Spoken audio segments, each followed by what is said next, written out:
Dando continuidade na questão 2. Como funciona o controle de fluxo e de erro na camada de enlace?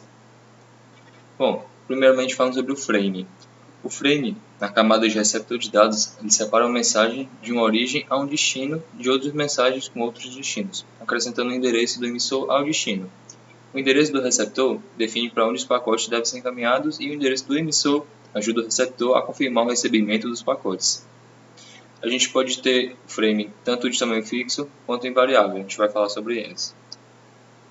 Na montagem de frames de tamanho fixo, não existe necessidade de definir os limites dos frames. O tamanho do frame em si já é usado como delimitador. Por exemplo, a gente tem a rede WAN ATM, que usam frames de tamanho fixo, denominados cédulas. Já o frame de tamanho variável, a gente precisa de alguns métodos eficientes para definir o final e o início desse frame. Por exemplo, vamos falar sobre duas abordagens que são o método orientado a caractere e o método orientado a bit. O método orientado a caractere são os dados a serem transmitidos são caracteres de 8 bits e um sistema de codificação ASCII. Já o protocolo orientado a bit, a seção de dados de um frame é uma sequência de bits que pode ser interpretada pela camada superior, como texto, imagem, áudio. Podemos ver aqui na imagem de cima um exemplo de frame orientado a caractere. Os protocolos orientados a caracteres eram muito populares na época em que havia apenas troca de textos entre camadas de enlace.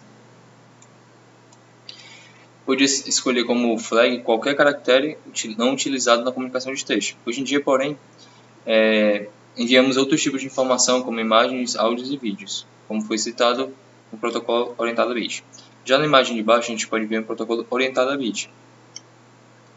O flag pode criar o mesmo tipo de problema visto nos protocolos orientados a byte. Isto é, se o padrão de flag aparecer no meio dos dados, precisamos informar de alguma maneira ao receptor que não se trata do fim do frame. Fazemos isso externando um único bit ao invés de um byte, para impedir que o padrão se pareça com o flag.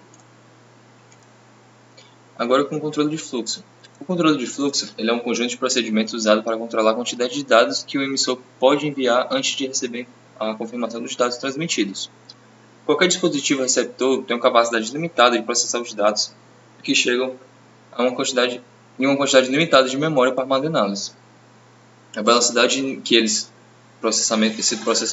processamento ocorre é menor que a velocidade de transmissão, geralmente. O dispositivo receptor ele deve ser capaz de informar o emissor antes de esses limites serem atingidos e solicitar que o emissor envie um número menor de frames ou pare a transmissão. Em situação que pode ocorrer facilmente quando o transmissor está funcionando em um computador rápido com um computador mais lento. É um exemplo.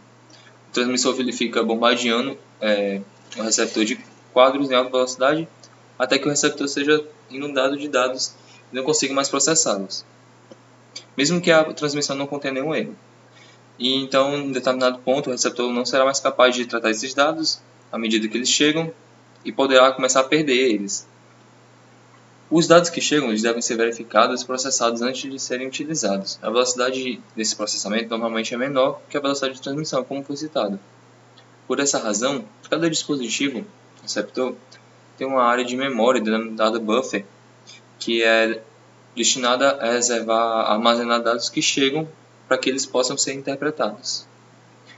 E então para impedir que esses erros ocorram, são usadas comumente duas abordagens. Na primeira, chamada de controle de fluxo baseado em feedback, o receptor envia de volta ao transmissor informações que permitam ao transmissor enviar mais dados, ou que pelo menos mostram o transmissor qual a situação atual do receptor.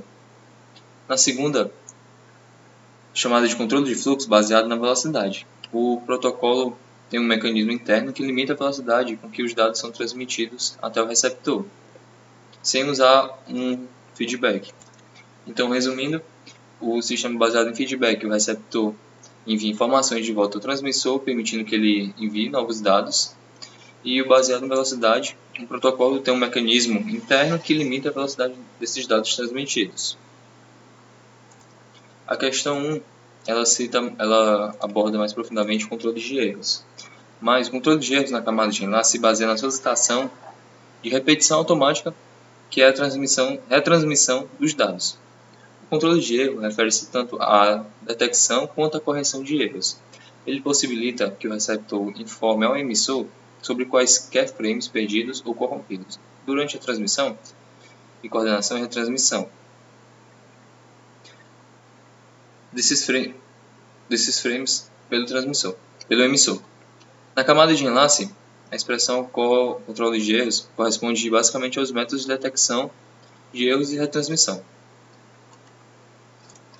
A forma mais comum de garantir uma entrega confiável é dar ao transmissor algum tipo de feedback sobre o que está acontecendo no outro extremo da linha. Normalmente, como já foi citado, o protocolo solicita que o receptor retorne quadros de controle especiais com confirmações positivas ou negativas sobre os quadros recebidos. Se receber uma confirmação positiva sobre o quadro, o transmissor saberá que o quadro chegou em segurança, mas se receber uma confirmação negativa, significa que algo deu errado no caminho e que o dado deve ser retransmitido. Uma complicação adicional decorrente da possibilidade de problemas de hardware faz com que um quadro desapareça completamente, como uma possível rajada de ruídos pode fazer com que isso aconteça. Nesse caso, o receptor não reagirá de forma alguma, porque não tem motivo para isso. E deve ficar claro que em um protocolo no qual o transmissor envia um quadro e depois espera por confirmação, permanecerá suspenso para que caso esse dado seja perdido. Aqui é mostrado um certo diagrama de fluxo que representa a detecção de erros. Então o bit entra em D, em que ele passa em um enlace que está sujeito a diversos erros, e ele chega em D' e vai ser passado pelo protocolo, onde será reconferido pela retransmissão se os dados estão todos ok.